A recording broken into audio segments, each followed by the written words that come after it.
Today we're covering the many types of fishing hooks and what they're used for. Hook sizes start at number 32, which is incredibly small and used for microfishing. Hooks increase in size as you move from number 32 to number 1. Depending on your location in the world, the next size up is called a 1/0 or a 1/0 size, and they continue increasing in size to a 2/0, 3/0, and so on. Hooks used to catch panfish like bluegills and perch tend to be around size number 8 to number 2, with larger sizes being used to catch larger species of fish with bigger mouths. 6/0 to 8/0 hooks are commonly used for large catfish. Hooks larger than 8/0 would be used for offshore saltwater fishing.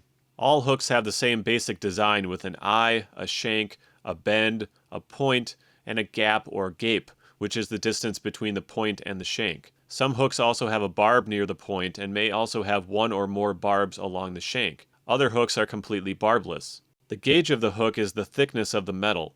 Light gauge hooks are easy to set in the fish's mouth and are good with lighter tackle. They can also break if too much pressure is applied to them. Heavy gauge hooks are used with heavy tackle and in heavy vegetation or structure. These hooks are more visible to the fish and also require more pressure to get a good hook set, but they won't bend or break under heavy load. The first type is maybe the most commonly used hook, the simple bait holder hook. This hook has a couple of small barbs along the shank of the hook, which hold onto your bait securely.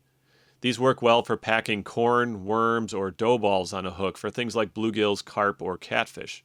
An Aberdeen hook is a light gauge hook for easy hook sets with light tackle. They're good for catching small fish with bait like worms, corn, or minnows.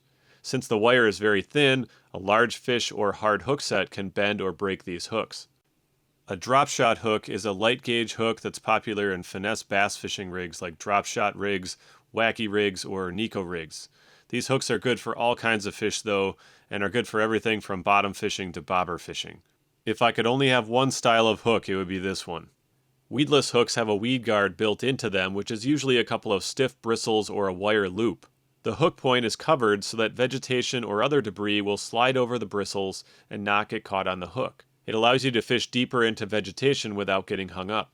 Extra wide gap or EWG hooks have a sharp bend that puts the hook point in line with the eye of the hook, a wide gap to allow for thick plastic baits, and a tight bend near the hook eye.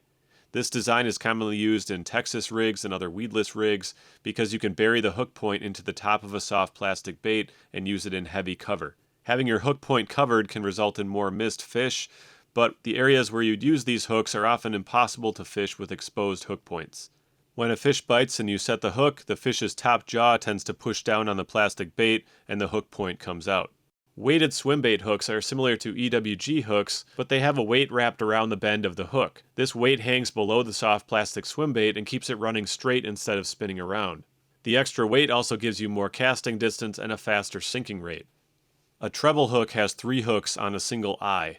These hooks are standard on most lures, including crankbaits, jerkbaits, topwater baits, and most inline spinners and spoons. A treble hook is more likely to hook a fish than a single hook, but they're also more visible, they get hung up on plants, snags, and nets more easily, and they cause more damage to the fish or to you if you're unlucky enough to get hooked. Circle hooks have a circular appearance and are commonly used when fishing for catfish or other bottom feeders. Catfish are notorious for swallowing hooks, and circle hooks help keep these fish from getting hooked down deep. You don't need to pull back hard to set the hook with a circle hook. You just reel down or give it a slow tug as the fish is swimming away. The hook pulls slightly out of the fish's mouth and then rotates to drive the hook point into the corner of the fish's mouth. Hopefully that clears up some of the confusion about all the types of hooks out there. Good luck fishing and thanks for watching. We'll catch you next time.